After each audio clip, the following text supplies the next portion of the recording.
Okay. Good evening, everybody, and thank you so much for coming.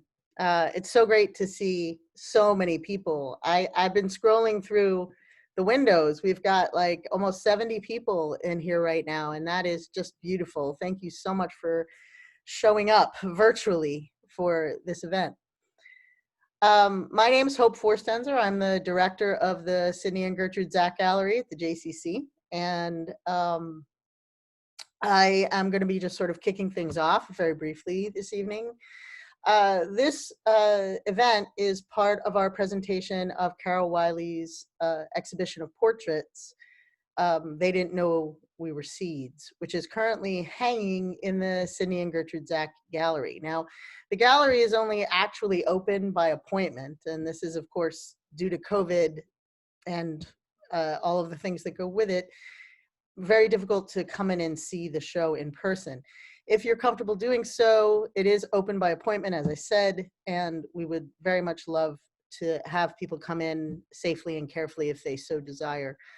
I'm going to just do a very quick screen sharing and show the 18 portraits that make up the show. Not going to linger on them for very long, but I'm just sort of giving us sort of a touchstone as we move into the rest of the evening. So we're going to start off with that. And here we go. So I'm just going to, as you'll recognize at least the first gentleman here, I'm going to just sort of go through the portraits that Carol made that are hanging up in the gallery right now. Although we can't have people physically come in and look, the show is available only at thej.com in the art gallery, which is under Arts and Culture when you go to our online sort of program center. We're also creating a commemorative book. I don't know where the rest of, oh, there we go. We're creating a commemorative book. And I'm having trouble controlling this. I don't know why. There we go. That is going to include all very large full-page images of all the portraits and the stories that go along with them. Carol created both the text and obviously the portraits that are involved in the book, and it's really going to be quite beautiful, and we're very excited about it. And it's raising money for the gallery. And pre-ordering for that book is actually available as of today.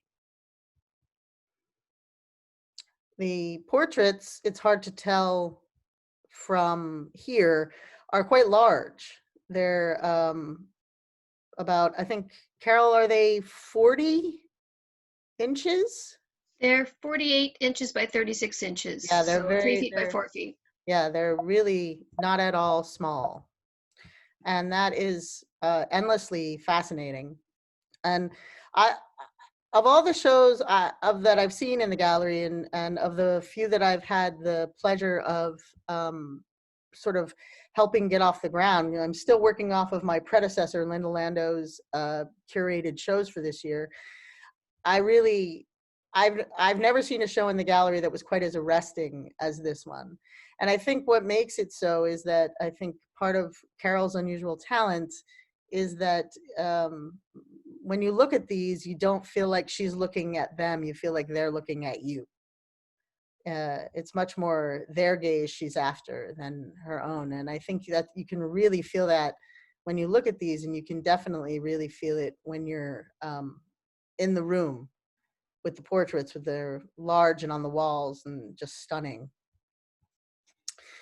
So that was sort of a little quick chance to take a look at the images themselves. So what's going to be happening this evening is I'm going to shortly turn things over to Lise Kirchner from the Vancouver Holocaust Education Centre, who will be leading us into a presentation from Robbie Waisman, who is one of the portrait subjects and a Holocaust survivor here in Vancouver. And that will take us from there into sort of a more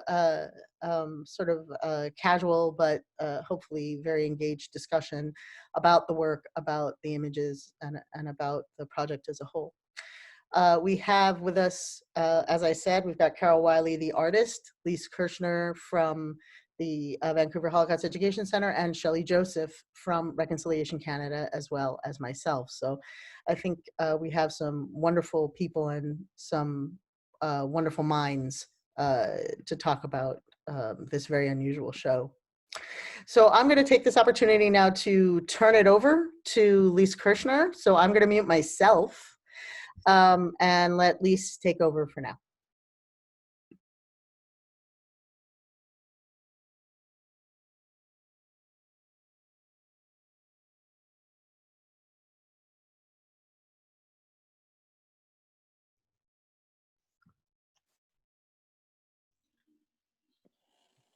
You're on mute, Lise. She's muted. She's muted. I'm sorry. Can you hear me now? Yes. Okay. Is it unmuted now? Okay. I'm sorry, Hope. I'll start. It's my privilege this evening to introduce Robbie Waisman, past president of the Vancouver Holocaust Education Centre and a current board member and outreach speaker. Can't hear you. Robbie, survivor of the Holocaust. He was born in Poland in 1931 to a loving and close-knit family. Robbie was only 8 years old when the Nazis bombed and occupied his town. Sorry, Lisa, but we can't hear you. You need to speak louder. Robbie was only 8 years old when the Nazis bombed and occupied his town. Are you still not able to hear? No. Yeah, we can hear you now. You can hear? And if everybody can make sure they're muted, that will help tremendously. Yes, I am. I can hear Lise fine. Lise is at this point pretty easy to hear. If everyone else can mute themselves, we won't hear Lisa's voice repeating, which is one of the sort of difficulties of Zoom. So I'm going to mute myself now and let Lise continue. Thank you. All right. With the invasion of the Nazis, Jewish families, including Robbie's, were rounded up and forced into ghettos and camps. By the age of 10, Robbie was a slave laborer in a German munitions factory. And at the age of 13, he was deported by train to Buchenwald concentration camp. He survived these horrors, but with his liberation in 1945 came the devastating realization that his parents, his brothers, his home, and his childhood had all been torn from him forever. He was faced with what the experts at that time was an impossible task, finding a way to live again after experiencing the worst of human cruelty and inhumanity. Carol Wylie's intimate portraits in this exhibition explore the extraordinary resilience of survivors who have been abused and dehumanized by their fellow human beings. The title of the exhibit, They Didn't Know We Were Seeds, suggests that those who have suffered immense injustice, rather than being destroyed by their experiences, are in fact seeds which can later bloom and bear the fruits of justice. Robbie Waisman is the personification of this metaphor. For almost 40 years, Robbie has devoted himself to sharing his Holocaust experience with young people, educating them about the dangers of hatred and injustice.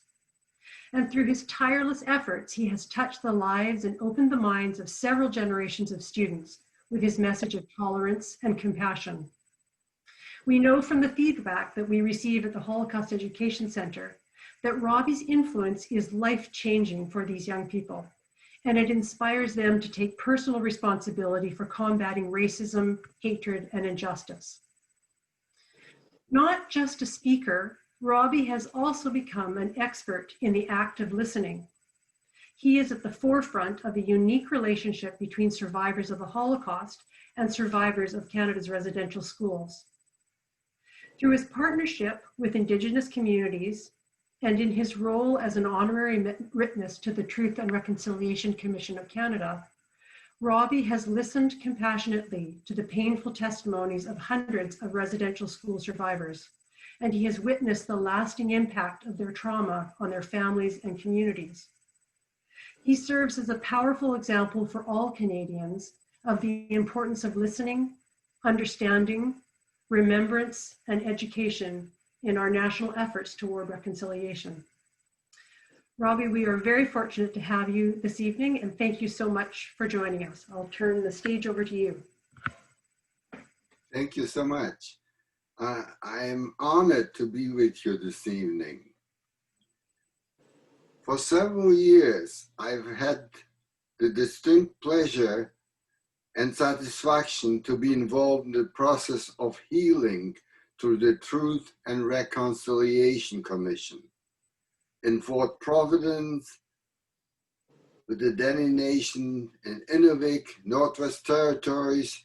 I have had the pleasure to meet and make wonderful friends like Terry Brown, Mary Wilson, Colleen Peterson, Chief Billy Erasmus, and so many others.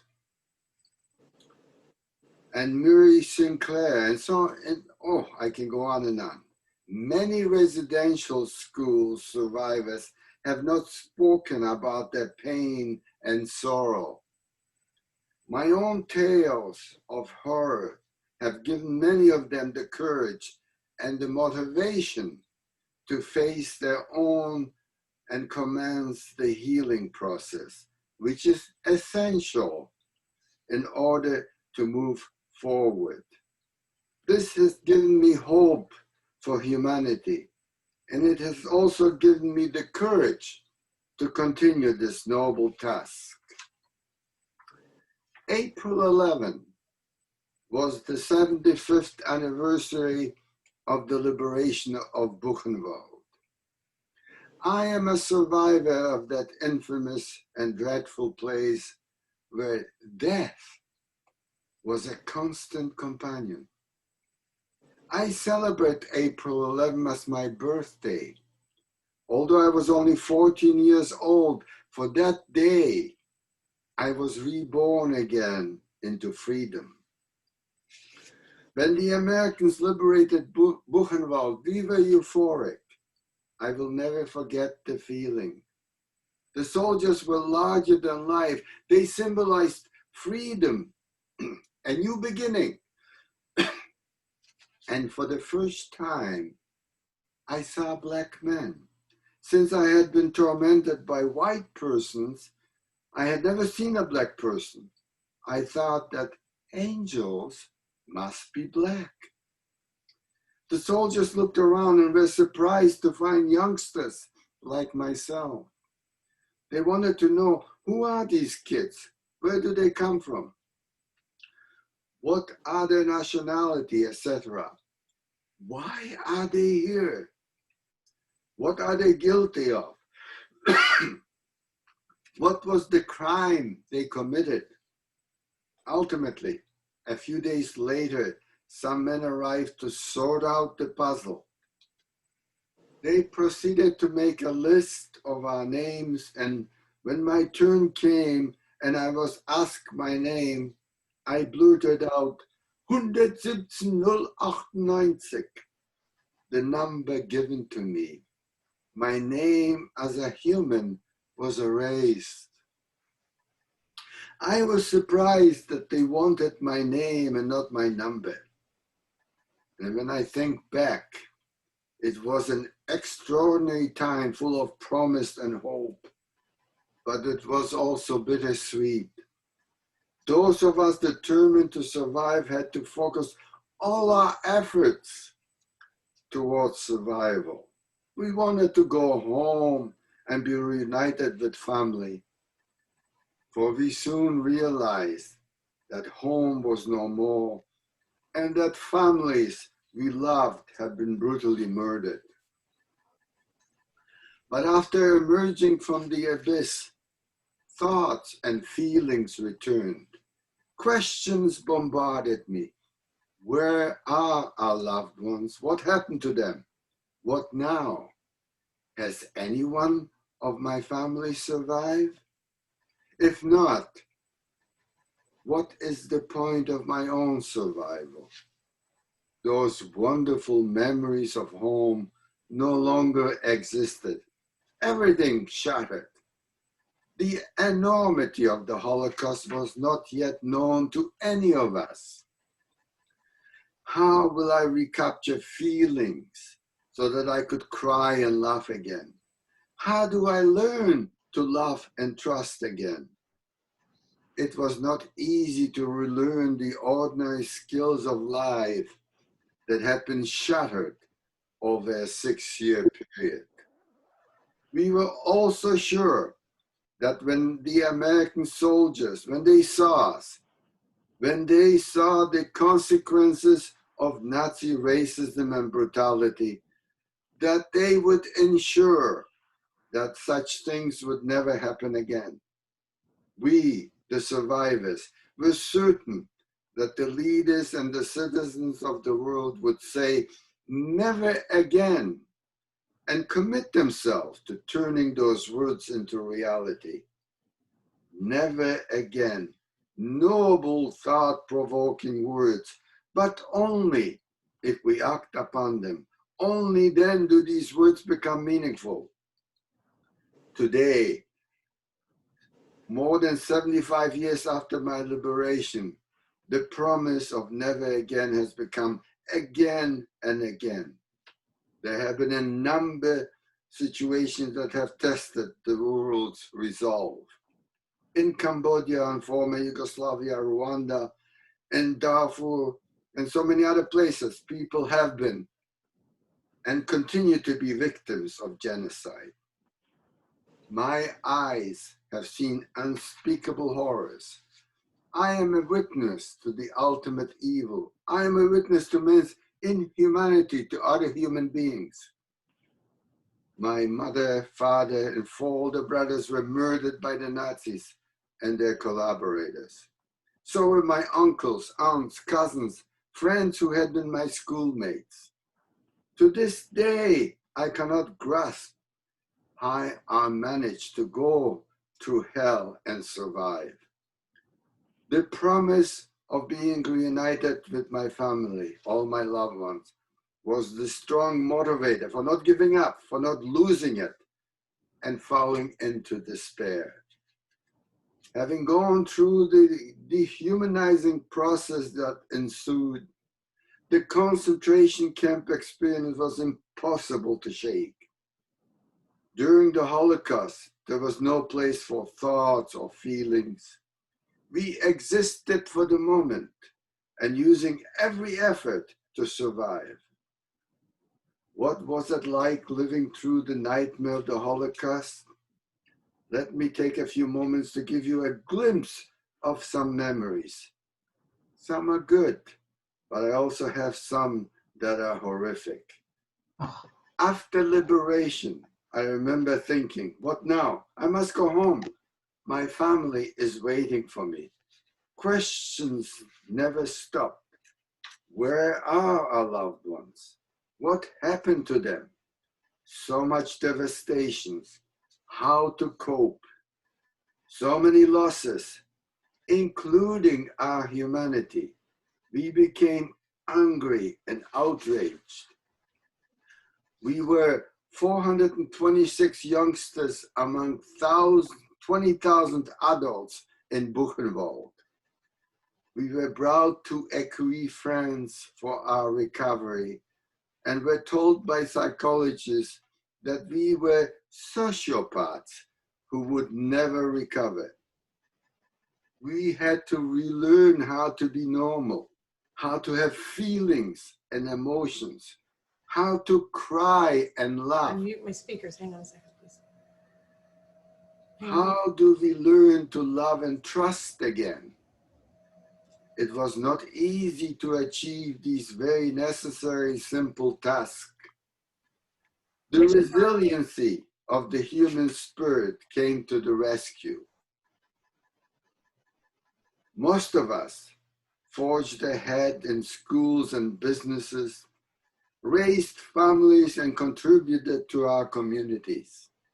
In fact, We count among the Buchenwald children such personalities as my friend Elie Wiesel, Nobel Prize winner, and little Lulek, Israel's recent chief rabbi, Yisrael Mayalau, and his brother Naftali Lavi, who was Moshe Dayan's right hand, as well as Israel's ambassador to the United States.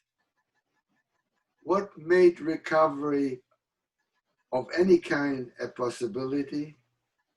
It was the power of memory. The good impression left by my loving family gave me the strength to want to survive. And after liberation, provided the template for the values required to live a decent and caring life. It was the anticipation of being reunited with family, that glimpse of heaven, kept hope alive. This fellow, Robbie Waisman, is giving his speech about the Holocaust. I should have started watching it half an hour ago. Can I continue? Yes, please. Is this all garbage? That God alone gave me the strength. Lottie. Hmm? I'm sorry. That strength gave me the strength to overcome enormous obstacles and helped me to focus on one thing only, survival, no matter what. Before the war, I lived with my family in Skarżysko, Poland. And being the youngest of 5 brothers and 1 sister, life was absolutely wonderful. I was spoiled and very much loved. I often think of the short time I had with my entire family at home. Although the years were few, the impressions on my life have been profound and everlasting. I was so fortunate to have those wonderful memories of home with my family, which to this day gives me a warm, wonderful feeling. The joys of Friday nights, the adventures of my 4 older brothers and my sister Leah. I shared their aspirations and hopes for the future and wished I were older. I could copy all the amazing and exciting things they were able to do. I could not wait to get older so I could emulate all those marvelous things. That feelings of warmth, security, and joy has stayed with me throughout the years. In fact, it sustained me during those horrific, tortured years in the camp. My mother's constant devotion and love overflowing for all of us kids. How I've missed her over the years. And being the youngest, I received more than my share, and I loved every second. My older brother Chaim had just come back from military service. He was an officer in the Polish army.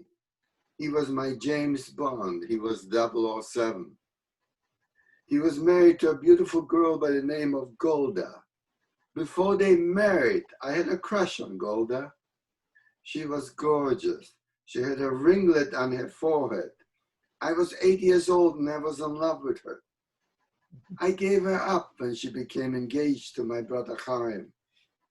Their firstborn was a beautiful boy named Nathan. I was so proud to be an uncle.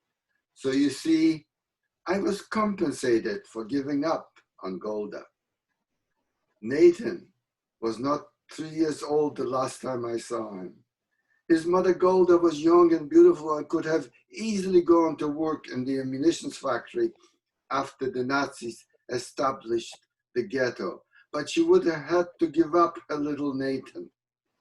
She refused to be separated from her little boy and instead was sent to the Treblinka gas chambers. Think how many other young Jewish mothers did the same.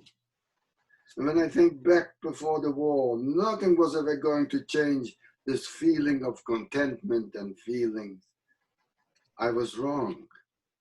When fears began to be expressed all around me about the impending war, I did not worry. I felt completely protected by the love and strength of my family. My father believed in a civilized world, especially the civility of the German people. Germany, after all, he used to say to our worried friends and neighbors, had they not produced great composers, writers, and on and on. And I remember Beethoven, Schule. And Germany's Jews were highly regarded with considerable influence and well integrated into professional and artistic life there.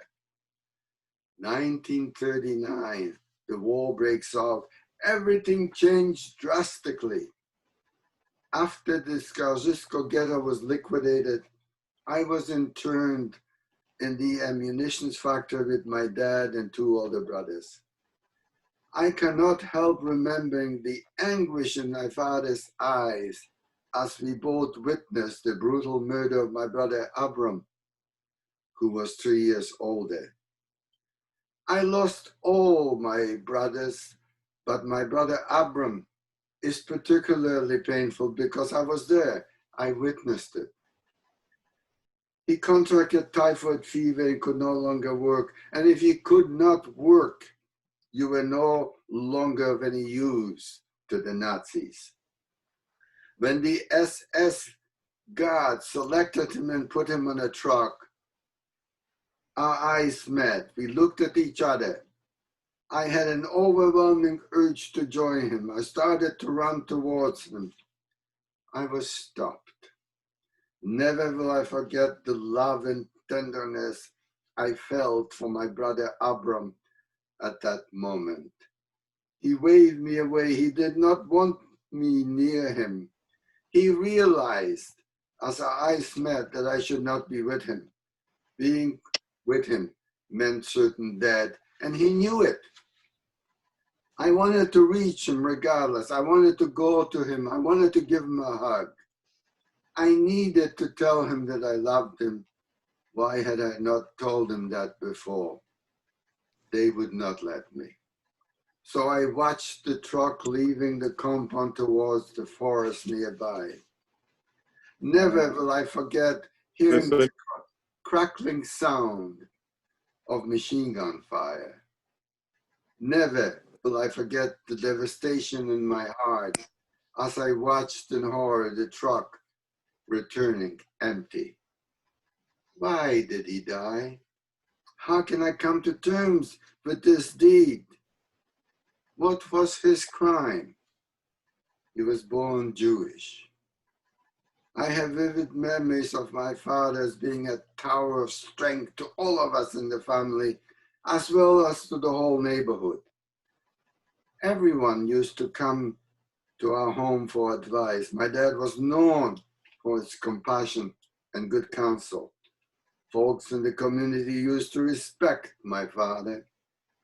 During those dark years, we worked in the munitions factory in Skarżysko in 12-hour shifts, 7 a.m. to 7 p.m. My job consisted stumping anti-aircraft shells with the initial FES. My quota was 3,200 every day. I worked day shift and my father night shift. We only saw each other on Sundays, the only day we did not work. I used to look forward to that day. The rest of the week, we used to look for one another as we marched to and from work to the barracks and back to the ammunitions factory. And we would always find each other and pass as we passed by. After my brother's death, that first Sunday, I looked at my dad and noticed a broken man, completely dejected. The change was drastic. I could not believe my eyes. His black hair suddenly turned white. I asked him, Dad, Tata, what is wrong? He did not reply. I looked up and saw a tear running down his cheek. The strength that was always there was gone. I was 11 years old and needed him to be strong, to reassure me that everything would be all right. He couldn't. I became angry with him. Where's my father that I knew and loved? Now that anger has come back to haunt me. I now feel that I failed my father, and I'm sorry for my behavior. You see, I did not understand or appreciate his pain. I did not know the details that I would find out many years later. When the ghetto in our town of Skaržisko was liquidated, my mother, my father's beloved wife, Rivkala, was sent to the gas chamber in Treblinka. He already knew it. I didn't till much later. He kept it from me. I only came to understand my father long after I came to Canada. Long after I myself became a parent did I understand what it must have been like for a father to witness his child's murder. Many of these details became known to me many years after the war. 20 years later in Toronto, I met a friend of my brother Chaim who survived. Then he told me how my older brother Chaim died. They were organizing an escape and it failed. The entire group was shot. I did not know. I was devastated hearing it. He also told me that my father was there witnessing this horrific act. This, my father, also kept it from me. Can you imagine that kind of horror and anguish for a parent to endure? In the days that followed, I looked for my father going to work so I could wave to him like I've always done, Monday, Tuesday, and Wednesday. But on Thursday, he was not there. I often wonder how he died. Did you run up to the electric fence like so many did when they could no longer tolerate the pain of it all? It was a quick way to die, to end it all. Or was he simply shot when he did not walk fast enough and fell behind a way to invite a bullet? Or did he die of a broken heart? My father believed in humanity. How devastating all this must have been to him. I search for answers. I only find more questions. How could anyone remain sane and go on functioning as a human being when humanity was destroyed in front of our eyes? Most of all, how do you come to terms with the tragic loss of our loved ones, our fathers, mothers, brothers, and sisters? Friends we grew up with, our childhood, our innocence, everything gone. How was it all possible? We started questioning the existence of God. How could this happen to us? And yet, in the concentration camp, I saw people around me continuing to pray to God. And we looked for him and expected him to come to the rescue, but did not see him. Before the war, we all came from Orthodox home, rich in heritage and tradition. But after coming out of the terrible abyss, the darkness, we questioned angrily. Yes, what we've learned at home from our parents was not lost. The sense of humanity slowly returned to us. Our faith was shaken, yet in spite of it all, we remained true to it. In those dark days in the 40s, the Nazis were relentless in the killing of Jews. They did it with impunity. My friend, Nobel Prize winner Elie Wiesel said it best, and I quote, "The Nazis did the killings, the Jews did the dying, and the world was oblivious and indifferent." The outside world, the majority of people remained uncaring and silent. Many others were targeted, but Jews particularly were singled out. Again, while we know that not all victims were Jews, but all Jews were victims, It seems to have gone unnoticed. The unique destruction of Jews did not stop the forces of genocide from killing millions more throughout Europe, whether gypsies, homosexuals, Slavs. The list goes on and on. It was left to us to serve as a reminder of what happened then can still happen now. The Holocaust, we were told, was so unique that the lessons of tolerance and understanding for all humanity will have been learned for all time. What happened then long ago in my time wasn't supposed to occur ever again, yet it is happening in many parts of the world. Every human tragedy has its own unique context. Our own experience with the Holocaust has taught us that evil must be recognized and that we have a responsibility to ensure that it never happens again to anyone. And yet I must ask, have we learned nothing from the past? What is the world doing about it now? When I lecture in high schools, I try to convey to students and teachers the pain of my experience in order to inspire them to prevent such events from occurring again.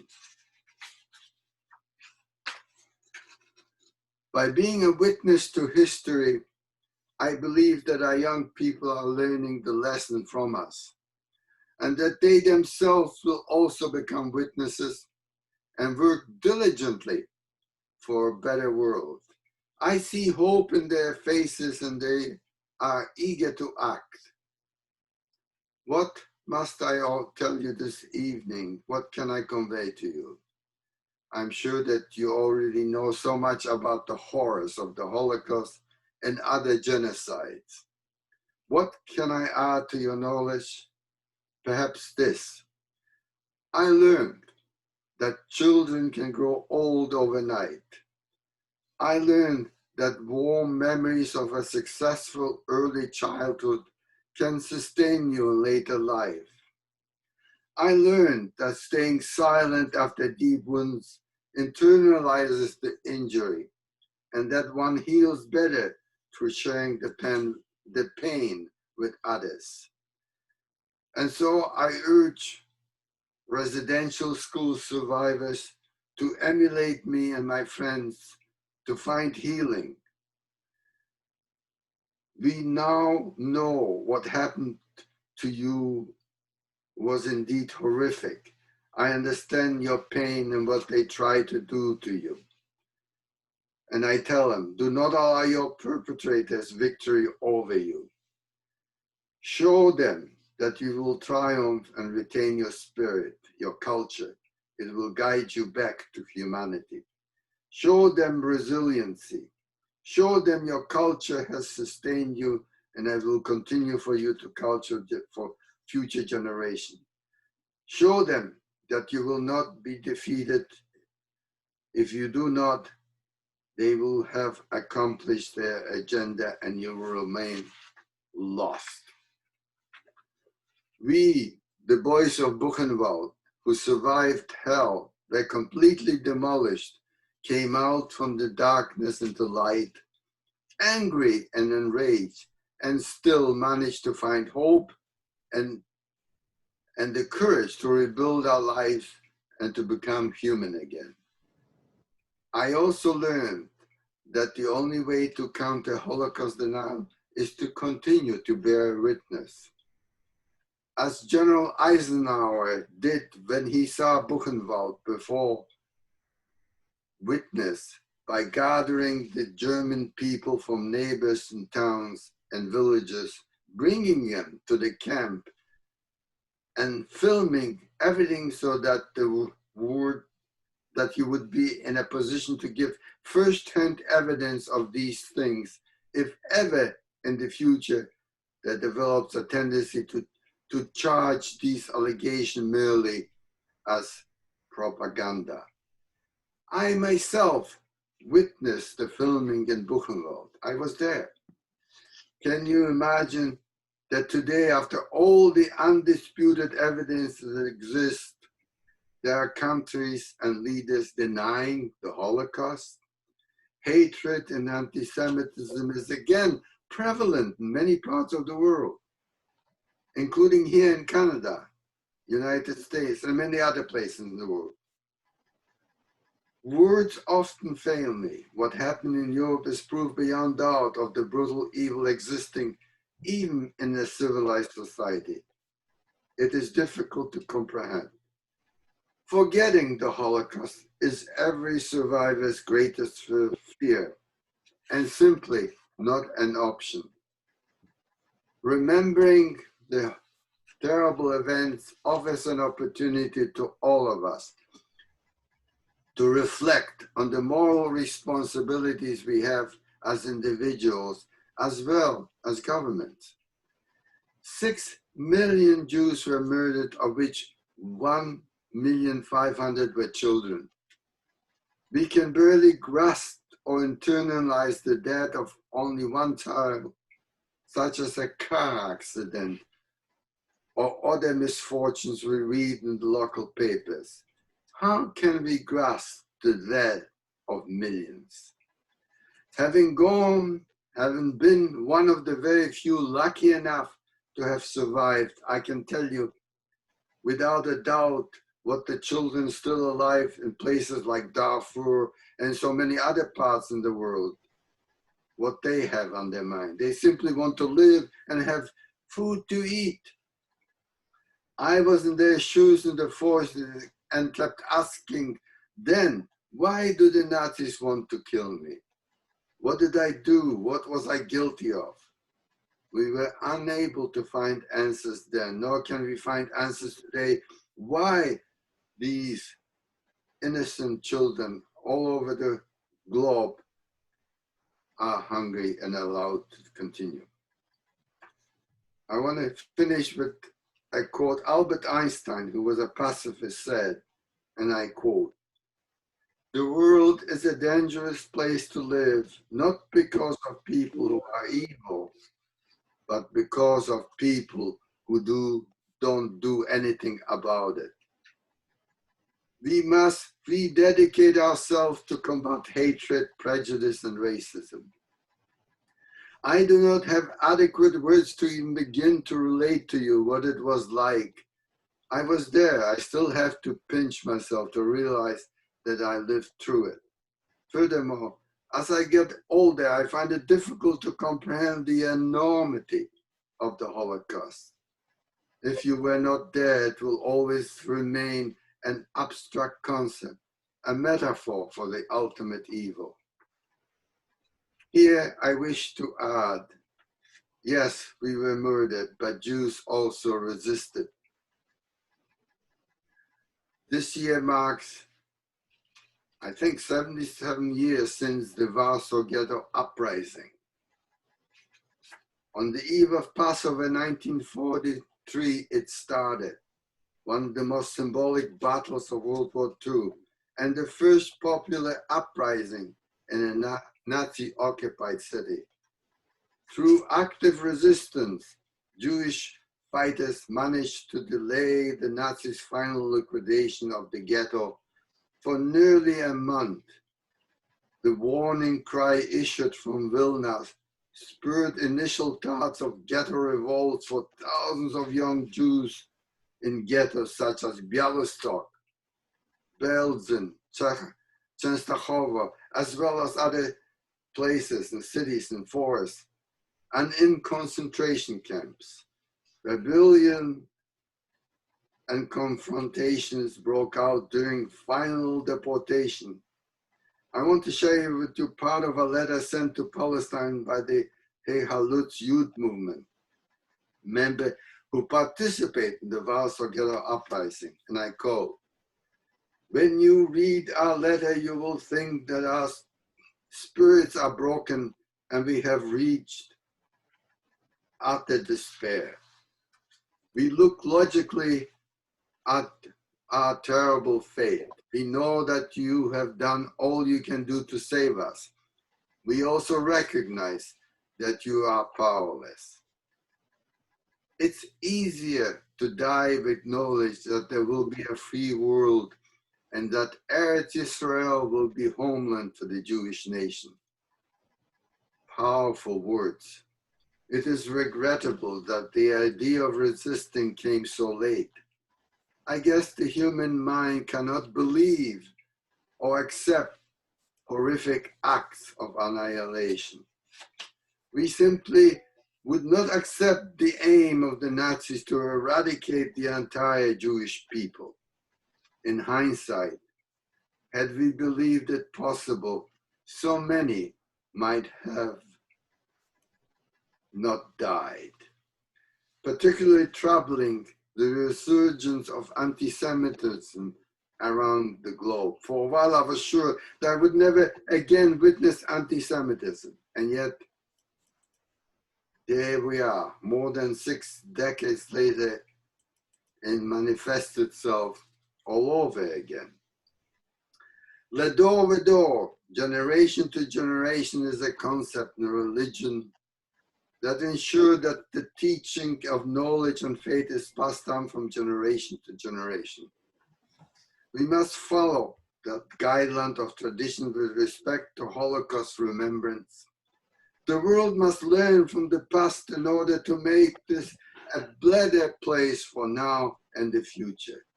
We must teach compassion. We must eradicate racism and religious persecution. We must teach ourselves, teach our children.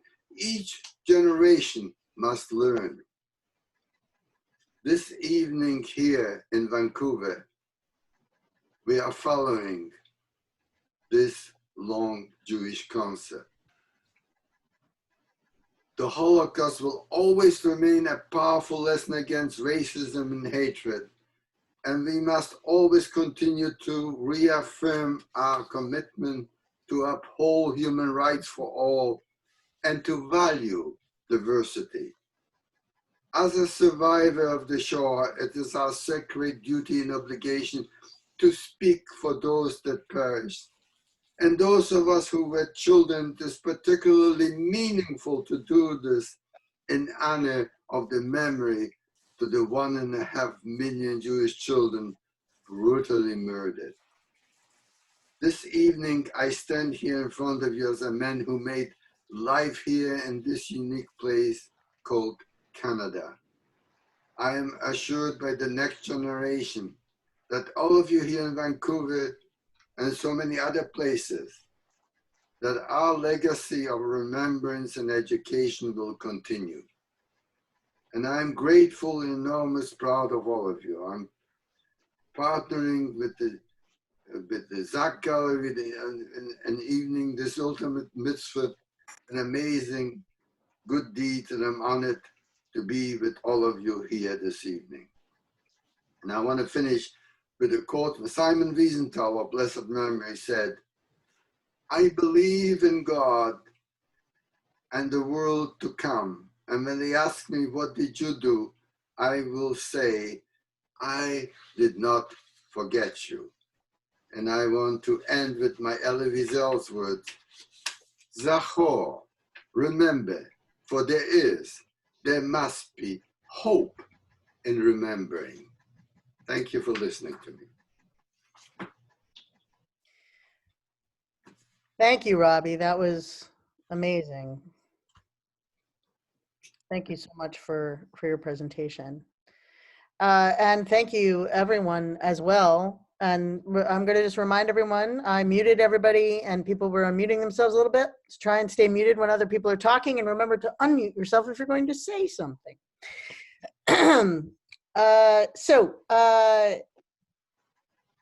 Carol, I wanted to sort of start off by checking in with you. Can you talk a little bit about how you met Robbie and also about how the project came into? Sure. Well, I actually had been at the Holocaust Memorial Service in Saskatoon back in 2015 or 16. And it just, for the first time, I go every year, and for the first time it kind of struck me that the aging of these survivors. and how many years would it be before those firsthand experiences were gone. And as Robbie's talk has just proven to us, that no matter how many times you hear the number 6 million or residential school survivors, 150,000 children, you know, those numbers are such abstracts, it's hard to fathom them. But to hear one person's story can really move you and really have an impact on you. So I started thinking, I'm a portrait artist, and I'm a singular portrait artist. I don't do much of anything else in terms of my practice. And so I thought, really, the only way I can speak about this, or the only way I can preserve that memory, or as Robbie talks about, thinking, making sure that that memory lives on, was through doing portraits. So I thought I should capture as many survivors as I can meet and talk to, and do portrait work of them to capture the memory that I'm quite convinced lives in the face. The experience lives in everyone's face. Our experiences are there. And then, as I got moving into that project, little incidences started to come up that connected the Indigenous experience to the Holocaust experience. And I live in Saskatoon, in Saskatchewan, which has a horrendous history of residential schools. I'm a settler here, and I thought, maybe as my little steps towards reconciliation, I can bring in the stories, bear witness to the stories of residential school survivors, and do portraits of them as well, hearing their stories, recording their memories on their faces as well, and create this sort of silent conversation. And Robbie was actually a poster boy for that, because he was already making these connections and speaking to residential school survivors and helping them to find ways and strategies to heal, and talking about how Holocaust survivors have managed to get past this generational trauma and build a life full of hope. And he was sharing those experiences. So I thought, he's already setting the pattern here for making these connections. That's where the project started, and it just grew from there. Got a chance to meet some wonderful Holocaust survivors, some wonderful residential school survivors, hear their stories, and they were very generous in letting me experience painting their faces.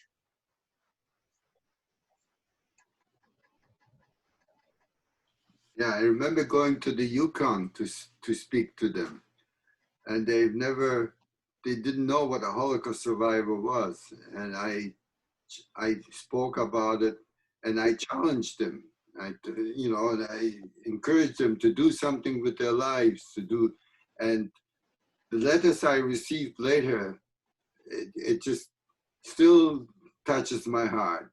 How I've changed their lives. You know, they went down and continued with their education, and they did something with their lives because I challenged them to do it. The one thing, the common factor that always seemed to pop up when I was listening to the stories of residential school survivors who have thrived and do what you do, they educate others around their experiences. So, because that's a history that's only just becoming, having light shed on it. It's been in darkness for so long.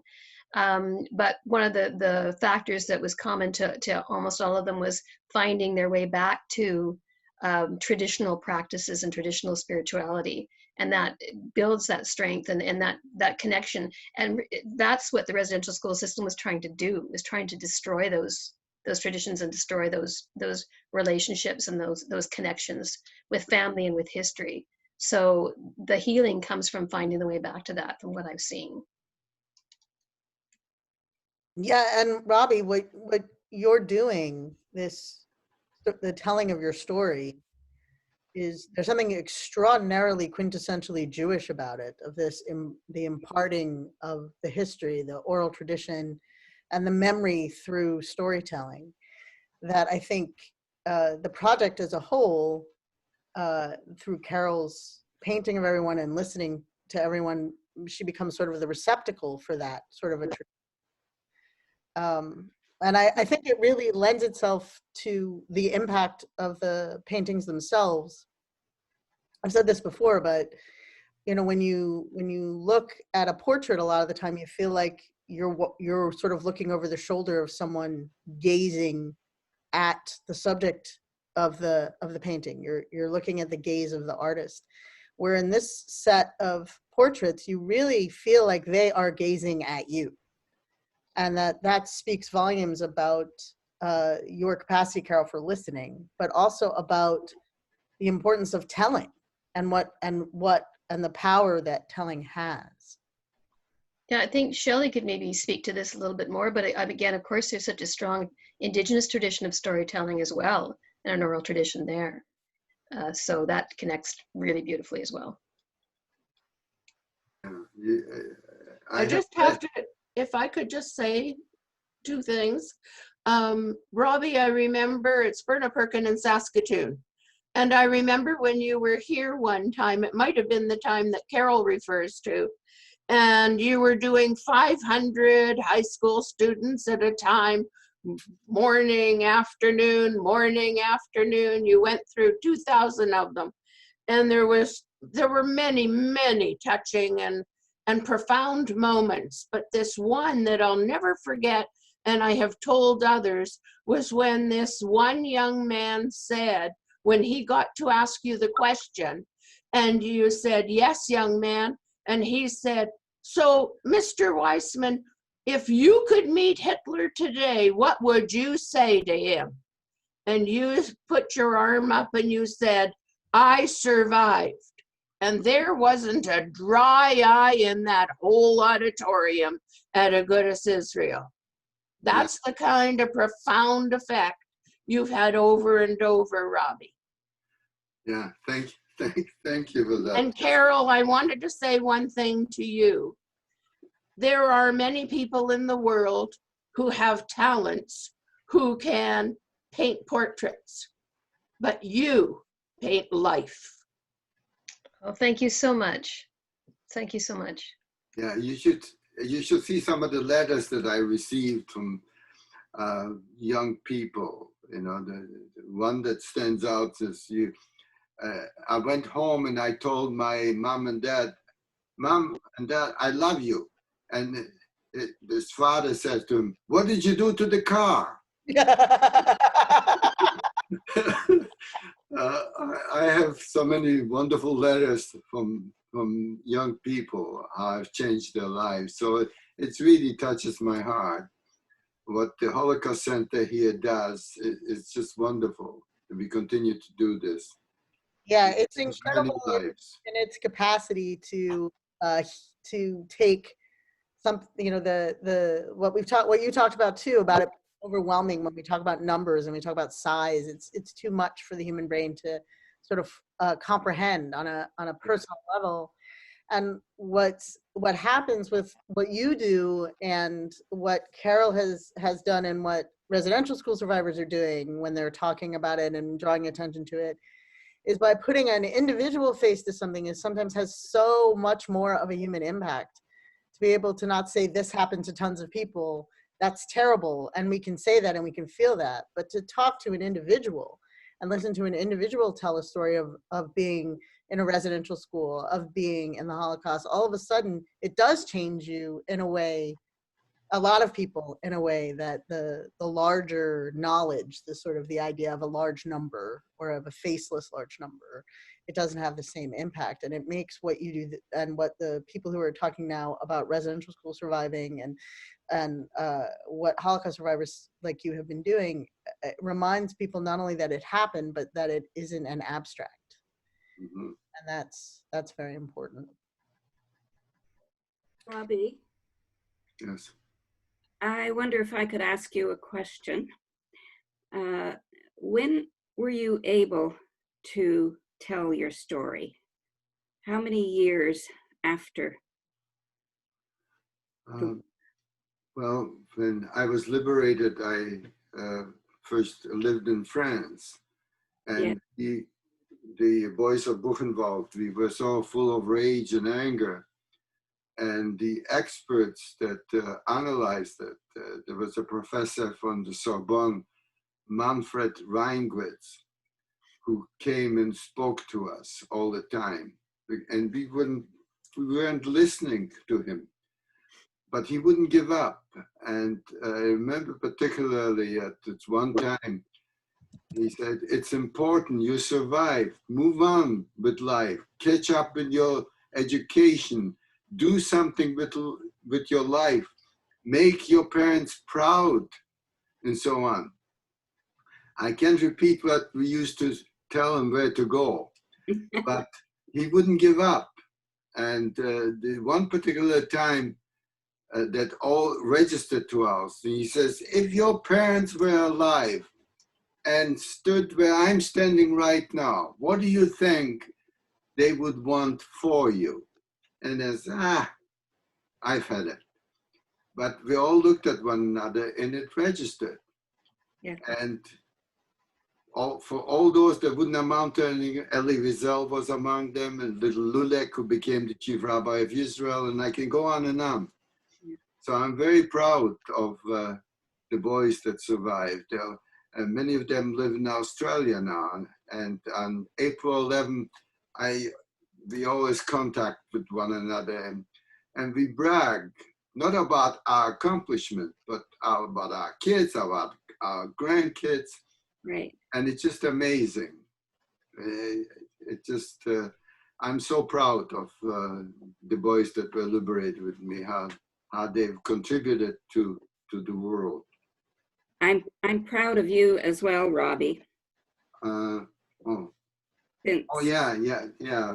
It just we didn't speak or anything, and of course you all know the name Keekstra in Eckville, Alberta.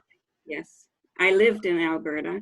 I Yeah. lived in California too. He woke me up because he was teaching his students that the Holocaust is a myth, it never happened. Right, I remember.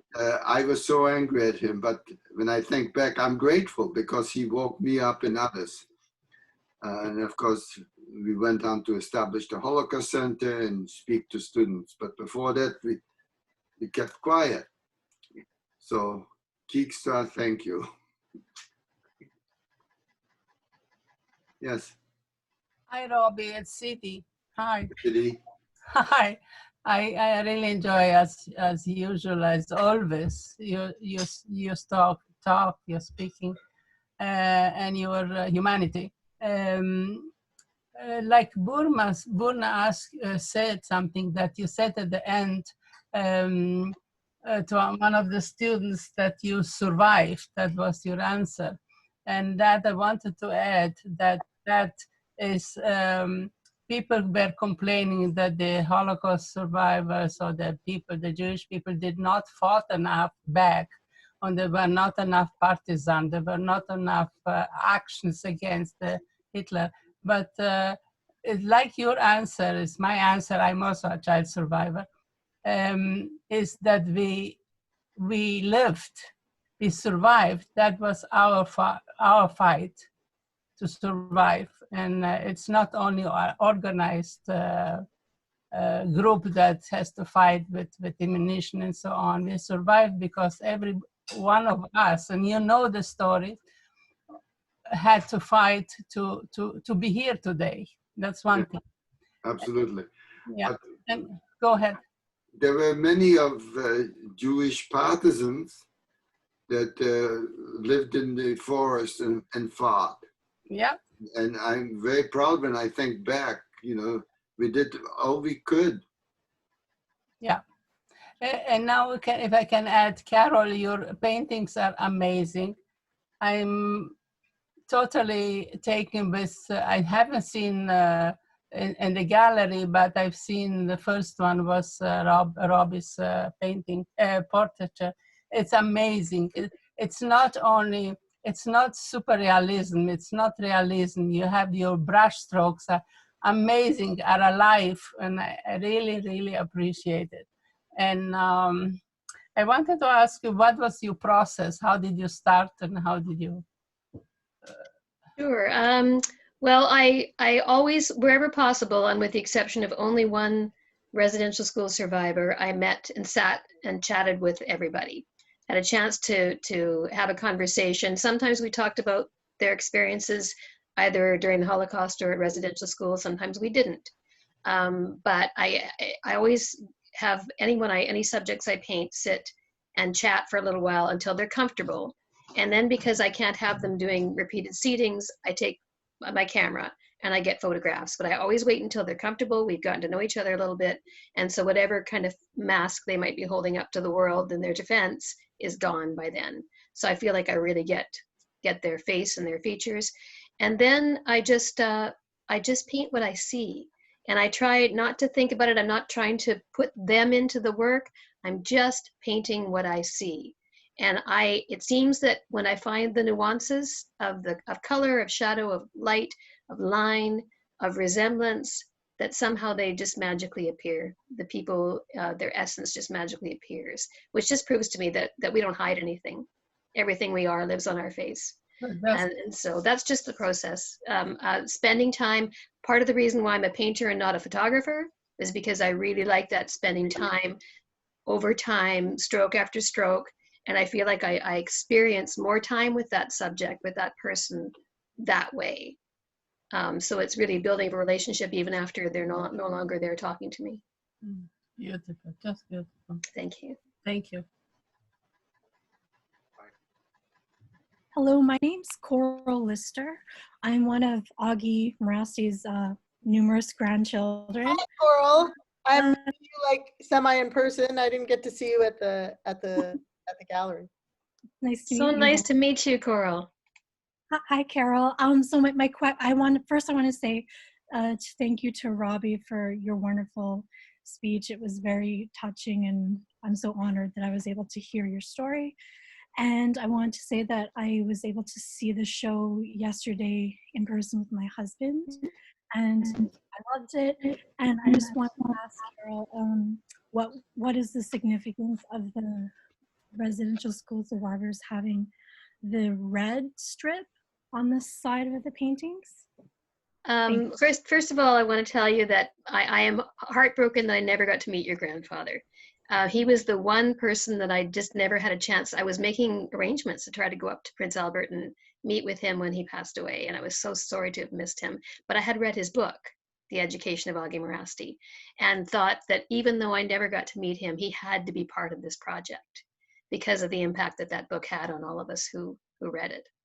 There was no red stripe along the side of the paintings for a while, and then just before the paintings went off to their first exhibition in Yorkton, Eugene Arcand and Gilbert Quistep came to my studio to smudge the show, which was an incredibly moving experience for me and a lovely way to send it off. And Eugene just offhandedly said before he left the studio, you should put some red fabric or something on the back of these things to acknowledge missing and murdered Indigenous women. And I thought, yeah, after he left, I thought, yeah, he's right. But if I put it on the back, nobody will see the acknowledgement. But I didn't want to be obvious with it. So I thought, all of the residential school survivors, I painted that one red stripe along the side of the canvases, and that's to acknowledge missing and murdered Indigenous women. Yeah, my experience with Indigenous people, I have nothing but wonderful. I received letters because I went to the Yukon and all the places. And when I tell them my story and tell them what we did with our lives, Holocaust survivors, and I challenge them. And then I receive all kinds of letters for a long time afterwards. You've changed my life. And I went down and they catch up with their education. They do something with their lives because I challenge them to do it. So it really warms my heart, when we go and speak to places like the Yukon and other places. Because, they think that nobody cares, and so they don't do anything with their life. But I challenge them, and it's just amazing. It just warms my heart every time I think about it. And I still get letters to this day, how they went on with life and did something with it. Yeah, I mean, that's, of course, an amazing part of telling a story, is the power of telling a story is in the impact that it has on others. And also, I think, hearing your story in a scenario where the residential schools are in many ways so much more recent, it really motivates people to stop and think, hopefully, and look at their own trauma and talk about their own trauma. And I think a number of the survivors were painted in the portraits. I think at least one or two of them were people you were friends with. Like, I think was Eugene that you knew, Eugene Arcand. Well, no, I know Eugene now. I didn't know him before, but it's pretty easy to get to know him quickly because he's just so friendly. Yeah. And he's become a friend since. That's his wife, Lorna, has also become a good friend as well. Yeah. But the way you talk about telling stories, I mean, again, Shelley can probably speak to this, but when I read through, when I started this project, I started reading through the Truth and Reconciliation Commission report, and some of the stories, the residential school survivor stories that existed with that. And I mean, that to me, again, to hear those individual stories was what was so powerful to me. And also that, you know, again, we're that it's not like just like Robbie was saying about anti-Semitism not being something that's gone from the world. We are certainly nowhere near a place in Canada where we can say, oh, look, we did this before, we know so much more now. Just a report a week ago that came out that the manner in which Indigenous people are dealt with by the medical system is incredibly skewed. And a survey was sent out that even where 13% of the survey respondents said explicitly in their responses that they still had extremely strange and dehumanizing views of Indigenous people. And I feel like one of the great things about a show like this is it for folks who don't think about the Indigenous experience in Canada all the time, and folks who don't deal directly with residential school survivors all the time, it's so powerful in that it does exactly what Robbie's storytelling did when he goes to different communities. It comes in and it says, look at this. Look at it now. Don't think, oh, that's happening over there. It's like, as somebody who has been in the gallery quite a bit, more than most people get to due to the COVID scenario right now, there's Gilbert's portrait on the wall. Every time I come in, it kills me. Like, part of it's a beautiful painting, but one other thing that's hard to see when you look at the images in a photograph or on a screen is that a lot of them, Carol has embedded text in the paintings themselves. And in Gilbert's painting, the text says, "We were not the savages they said we were." And to me, that is devastating. It's this idea that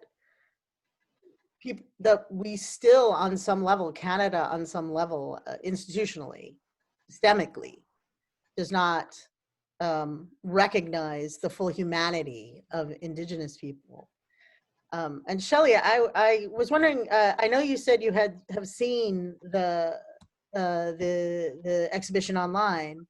What were your thoughts about it when you saw it? Would you mind sharing them? Oh, yeah. Gela Kesla, Nugodi Hekogel Ogolatunlacha Hegums Abumpas Quinquin Kuligedzi Wakas. My traditional name is Hekogela Ogwa. I am the youngest daughter of Chief Robert Joseph.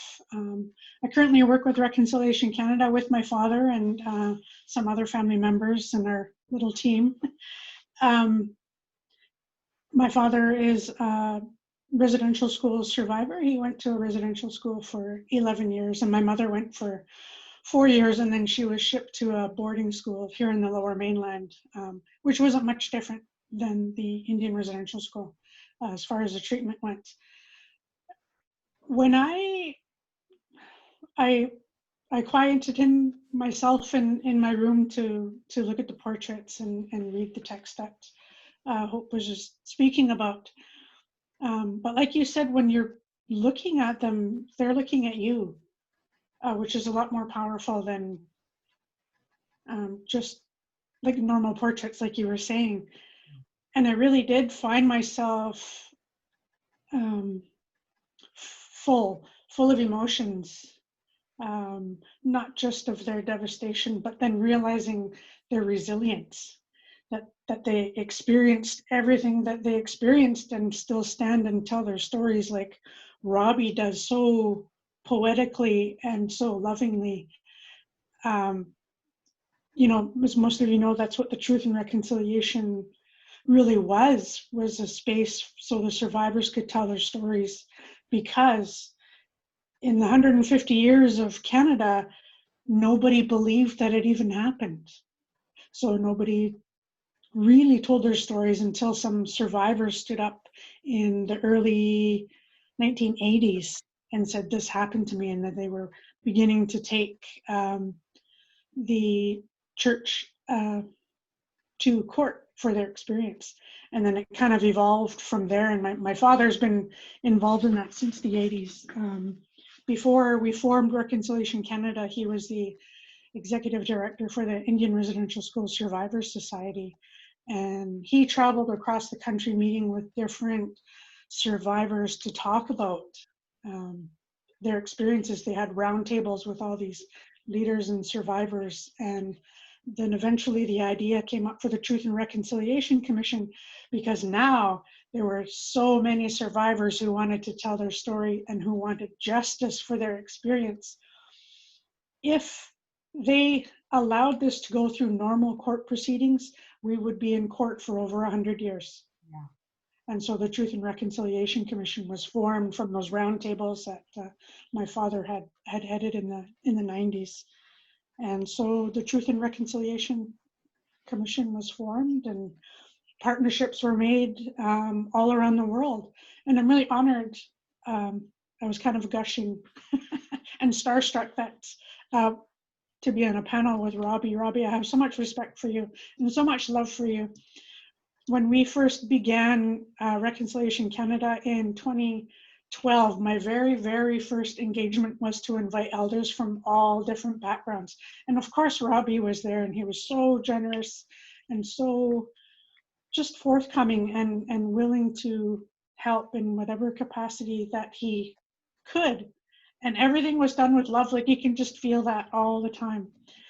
And so Robbie was a part of our first, very, very first dialogue session that we had. And I really appreciate that, Robbie. And I wanted to tell you that I continue to facilitate our reconciliation dialogue workshops, and we show our elders video of that gathering at every workshop. And it really has become the foundation for all the work that I do personally around reconciliation. So Robbie, I'm so grateful for you. Oh, you just touched my heart. Thank you so much. Yeah. It was very meaningful for me to do this. Yeah. Yeah. Thank you for your courage to always stand up and tell your story, for your courage to challenge people to better themselves, for everybody to show up as your highest self, and for your capacity to continue to listen to the stories. I'm a firm believer that's the greatest gift that we can give any other human being, is to truly listen to somebody's stories. Yes. Yeah. Right on. And it is definitely, I think, it's certainly something that is at the very soul of human connection, is that listening to stories. And so much part of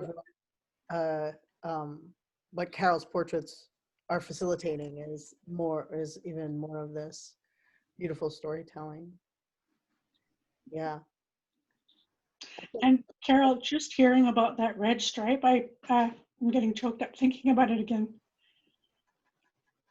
Well, as I said, I owe that to Eugene. He's a wonderful man, and I just have to say, back to with Robbie again, that I met Eugene before I met Robbie to paint him, and Eugene came to my studio, and we had a wonderful chat, and he talked about his connections to the Jewish community in Saskatoon, actually taking Cree lessons with Chan Katesman, and he said Chan was a better Cree speaker than he was for a long time, but then as he left my studio, he said, you know, you have to paint Robbie Waisman. I said, well, I'll have to try to get to Vancouver, but thankfully Robbie came to Saskatoon before I made it to Vancouver. But it was Eugene that said, you have to paint Robbie Waisman. Yeah. No, this is a real honor to be on this panel with Robbie. I've I go everywhere with my dad because he's elderly as well. Would never let him do anything alone. And I've witnessed him, my father and Robbie sit on panels together, and I always feel like a little girl, like I'm just so proud of the work that the both of them do and how much love and compassion they have for humanity, really. Oh, yeah, I appreciate Carol's painting too. Wonderful.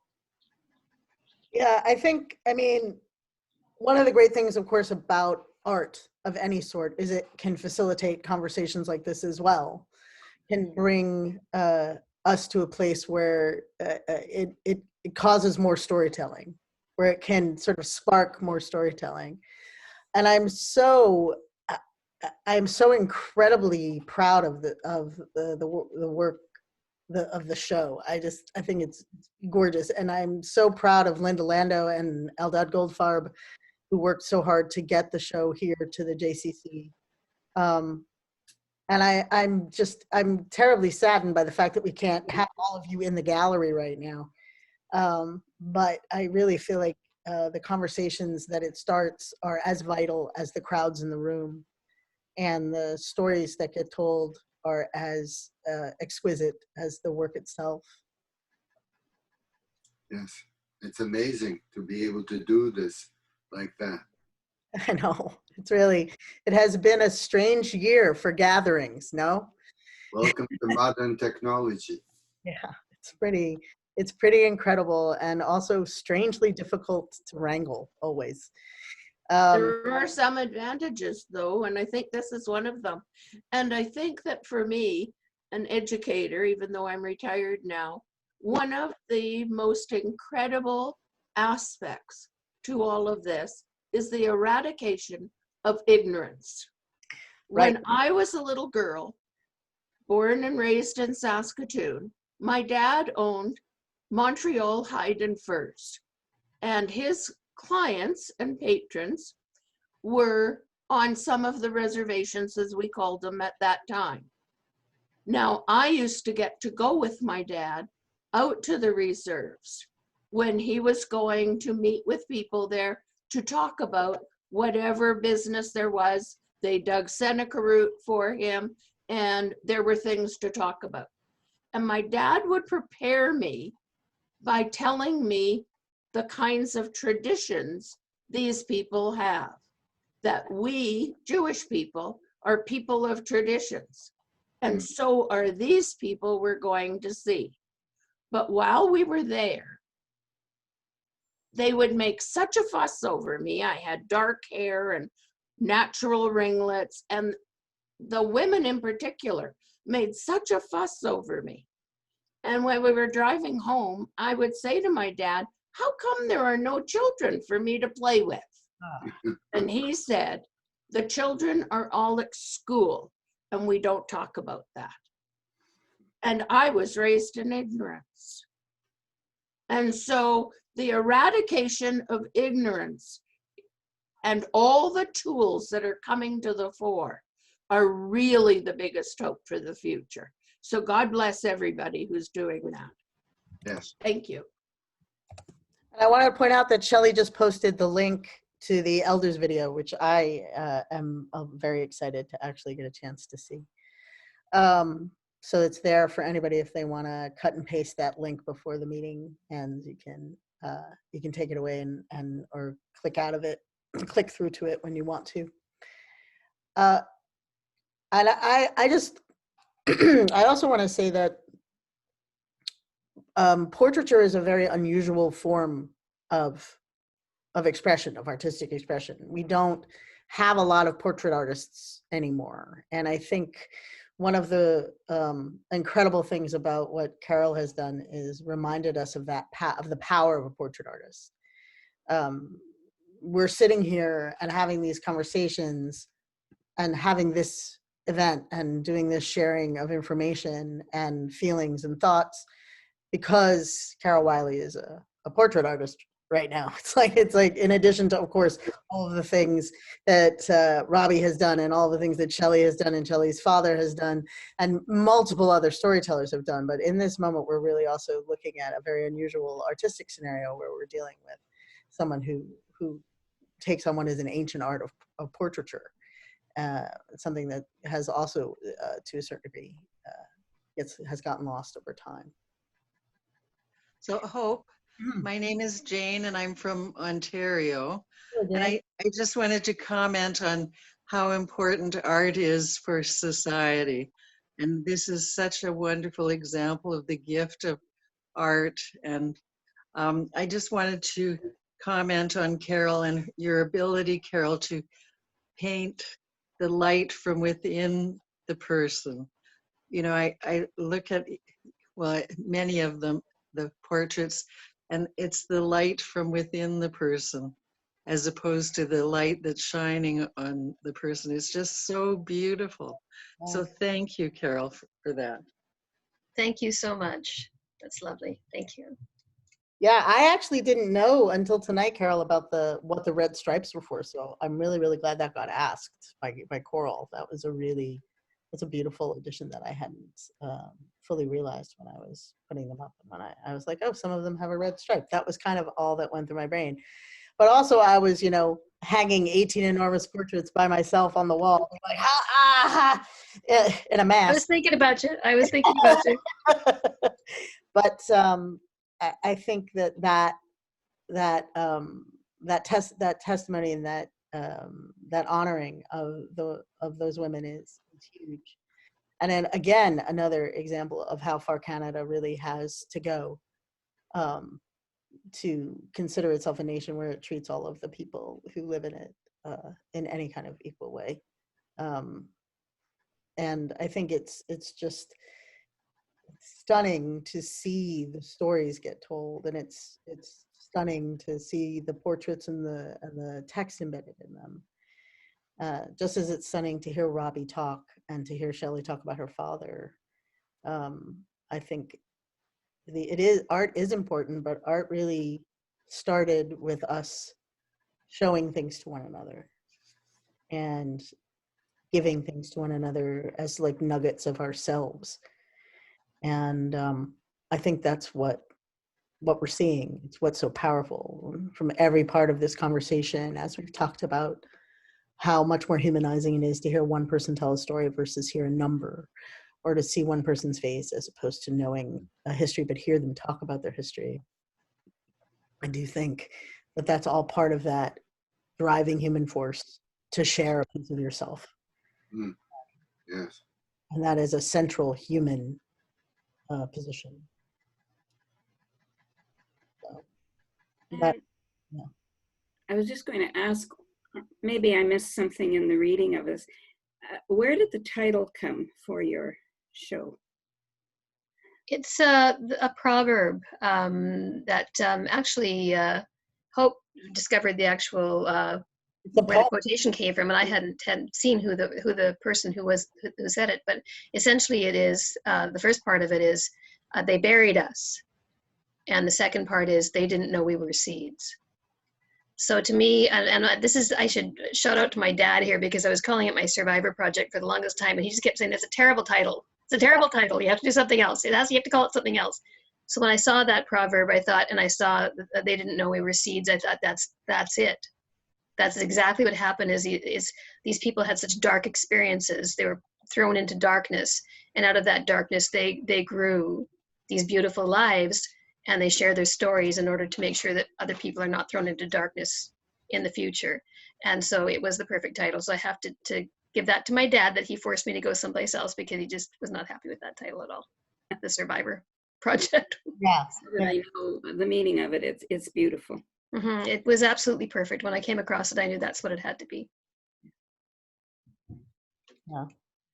They grew into very beautiful trees, all of them. And I think that is an incredible feat, right? Survival in the world sometimes is the most incredible feat. And it is and I think what Sidney said earlier too, about that being a way of fighting back, I think is very, very, very accurate. I think this idea that fighting back exists solely in taking up, like doing something out of a movie where you take up arms and you go after whoever it is that's wronging you. Sometimes that's, as a child, that's physically impossible and emotionally impossible. And in some scenarios, there's just no way you can see to do that. But surviving is such an act of resistance, and saying, no, I'm not going to be quashed. That is an act of resistance, powerful resistance. And the survivors who are here tonight really have shown that. And the stories told in your show also show that as well. And it's not a small feat. One of the quotations and bits of text in one of the paintings is in Cecile Smith's painting. Right. And it is, they broke me, 20-year healing journey. 20-year healing. So 20 years it took her to find her way back and to survive that experience at residential schools. So it's not a quick, I decided I'm going to do this. It's a journey. And that's even more admirable, I think, to put that time in.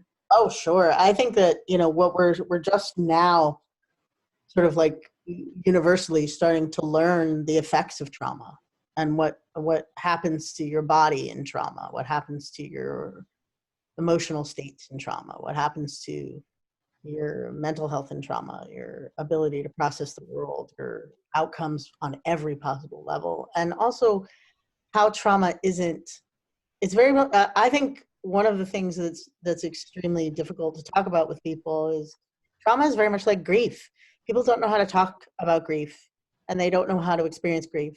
And they believe in some level, I think they want to be freed from pain, so it's perfectly normal, but they want to get over their grief.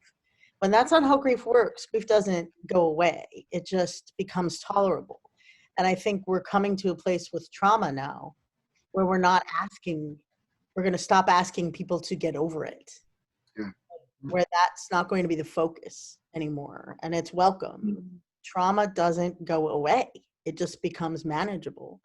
And the manner in which it affects us, it becomes, something you have to figure out how to manage every day. And the work of managing a traumatic history, that's a lot of work. It's a lot to ask of a person. And it's a lot for a person to work through and to carry. Yeah, absolutely. I think that's a key word there, trauma. It's huge, and it's left the people who experienced it and the generations after them living out this cycle of don't talk, don't feel, and don't trust. And for the survivors to have the courage to tell their stories in a society where we've all been, whether we know it or not, whether we're aware of it or not, we have all been conditioned to don't talk, don't feel, don't trust, these real lived experiences. And so I hold my hands up to the survivors for having the courage to share their stories. And for me, I see them as like the tip of the arrow guiding us on this way for humanity to exist differently now. It's our opportunity now to create new relationships, to sit together in different ways that we haven't been for 150 years here in Canada, for sure. To sit in different ways as real human beings without our hats of the CEO of this and the manager of that, but just human to human, sharing our experiences that lets us know that we're not alone, that creates safe space for us to show up as our authentic selves. And that's my hope with exhibits like this one. It's so powerful that we can begin to create spaces like that for all of us to feel safe enough to show up authentically, and diversely, and still be accepted and know that we're all human together experiencing this world. It would be an amazing accomplishment. It was something to work towards every day. That's beautifully put, Shelley. And I think that it's my hope with this exhibition was to build some sense of compassion, because the human race does seem to have so much capability for cruelty, and to try to reverse that. But I think what you said about showing up and being able to be accepted authentically is a big part of that, because what leads to cruelty, I'm convinced, is fear. That's what led to the Holocaust. That's what led to the residential school experience is whenever people are in fear, it's like this cruelty seems to emerge from our culture. And so if we could learn to be authentic with each other and reduce that fear factor, I think that would be sort of a step towards moving away from cruelty and towards compassion.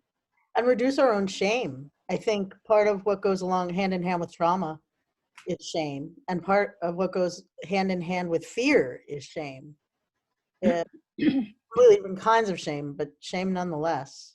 And I feel like that's definitely something that you can, when we talk about showing up as your authentic self, I think it's releasing yourself. It frees you from your own shame, and it allows people to enter into their own story safely.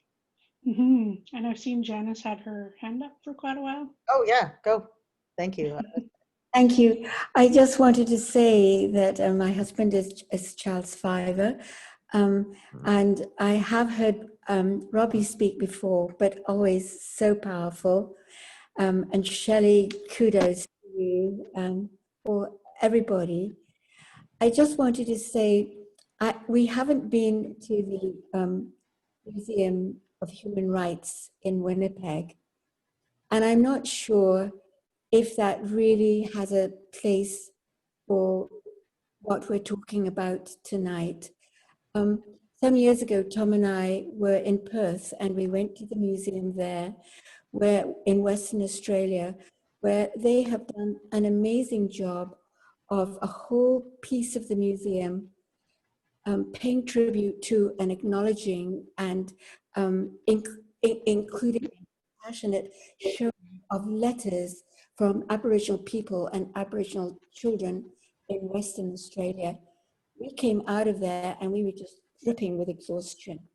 And I've often thought that really in Ottawa, there should be a place like that, so that the Carol's exhibit, anybody's, it could be there for people to really see. And for me, perhaps incorrectly, it would be a step in the compassion and humanness or recognition of. Thank you. Thank you.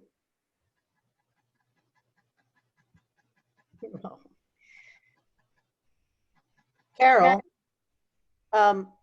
when we talked before about talk a little bit about where it's going next. The exhibition is scheduled to go to Prince Albert next, to the Man Art Gallery, and it's going to be showing at a variety of art galleries throughout Saskatchewan. I have tried to submit it to galleries in Manitoba and in Edmonton, because 4 of the Holocaust survivors are from Edmonton, so I would really like to have it there where they could see it. But so far, the life of an artist is the life of rejection, and I've been rejected. It's been rejected, so I'm going to keep on trying to get it to other places. I'd love to see it across the country where people could experience it and it could cause these kinds of conversations. And we've had a couple of inquiries already at the J about purchasing the paintings. And I would like you to talk a little bit about what your plans are for the paintings once you've shown them around. Well, I would, my favorite, like what I really like to do is actually what Janice just said. It would be wonderful if the whole project could exist somewhere, that it could be accessed in a human rights kind of a setting. Barring that, though, once it's completely finished touring, I just plan to give all of the paintings to the families or the survivors. Yeah, to have.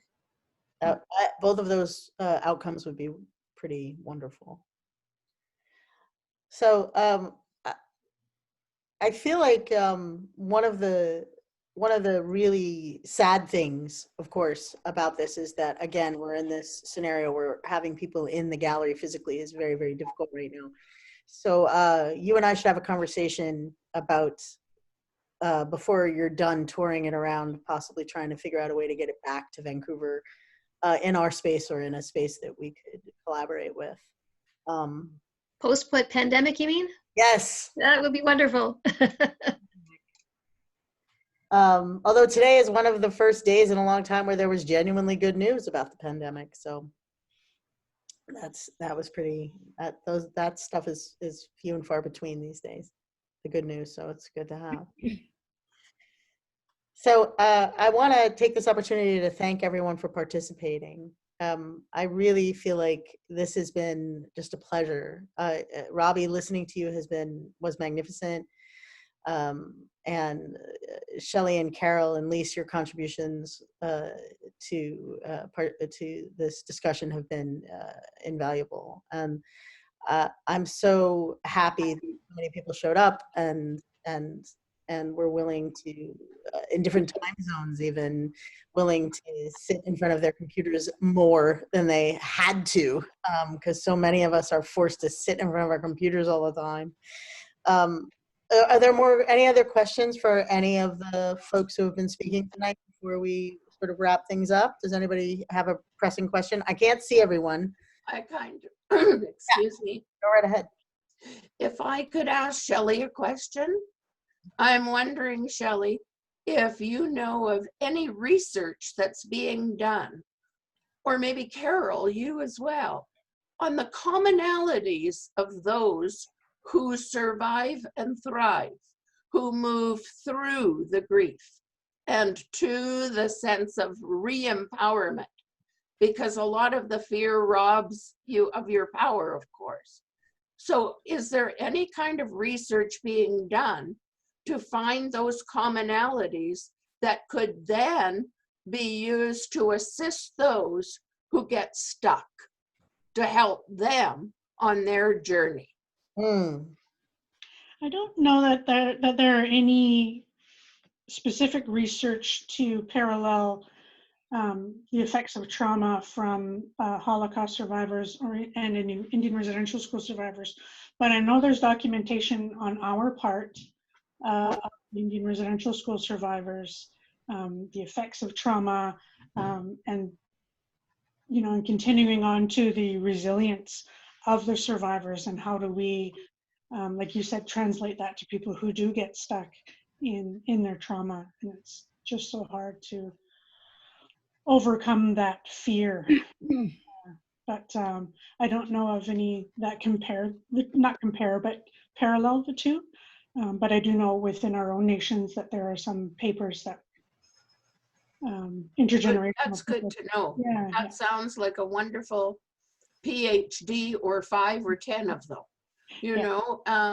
because in all these countries that Robbie was talking about, God bless you, Robbie, that he was talking about, there are survivors, and perhaps what is known could translate to helping those people as well.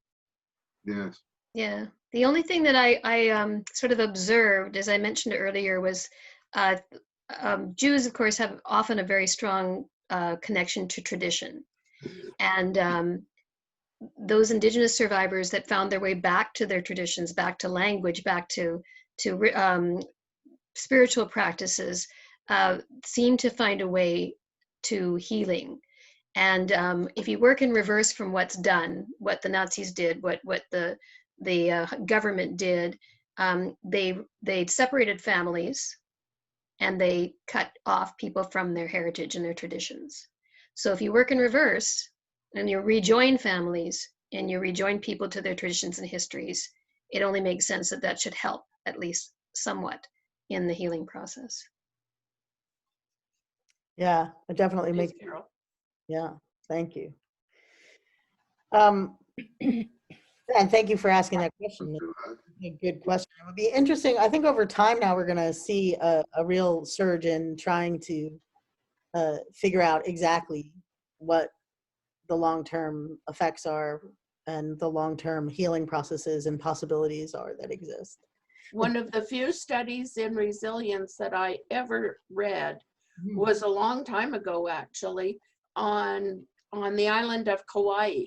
And it was a 25-year longitudinal study on commonalities among these young folks who then became older folks, on who was resilient and who was not, and what the commonalities were. And that's about the only thing I've ever been able to find. And it's like years and years old. Hope, I want you to know that I appreciate what you did tonight as well. The narration, the organization, and all the rest of it that only you and God know. But what you did that I saw, I'd really like to thank you very much, Hope. Appreciate that. Thank you for that.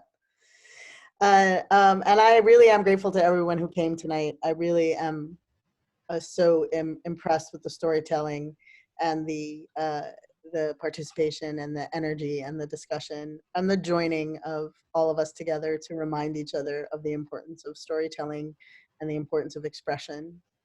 And I'm going to say, sort of in wrapping up, thank you to everyone who participated. Thank you to Carol for making these beautiful paintings. Thank you to Robbie for surviving and telling your story. Thank you to Shelley for the work you do and the survival of your dad. And also a reminder to everyone that we all are hanging out on profoundly unceded land, and that we do that all the time. And that's something we shouldn't forget either. The show of They Didn't Know We Were Seeds is going to be running at the gallery. Excuse me, my voice is disappearing. Is running at the gallery through the end of the year. And the book, yes, I can post how I can. Someone's asking if I can post about how to request a book, and I can do that. I'm going to put my email in right now, and you can email me at the email I'm about to post to everyone, and you can send me an email at this email address, and I will get back to you, contact you directly about purchasing a book. The book of the show is going to be with us in the next couple of weeks, and they will be for sale through the gallery. And it's going to be a beautiful book, I think. I'm really excited about it, and I'm also very excited to have whatever time I have left to be with these beautiful, beautiful, beautiful portraits in the gallery space. And you can see pretty much what the book is going to look like at onlyatthej.com. It's pretty much a representation of the book itself. So you'll get an idea of what a virtual version of what the book will look like. And again, thank you to everyone who participated. I am so grateful to each and one of you, and happy Hanukkah, and be safe, be kind, be calm, and everybody stay well. It was nice. Thank you so much. Good night, everyone. Thank you. Thank you all. Thank you, Hope. Thank you very much. Thank you, guys. Bye.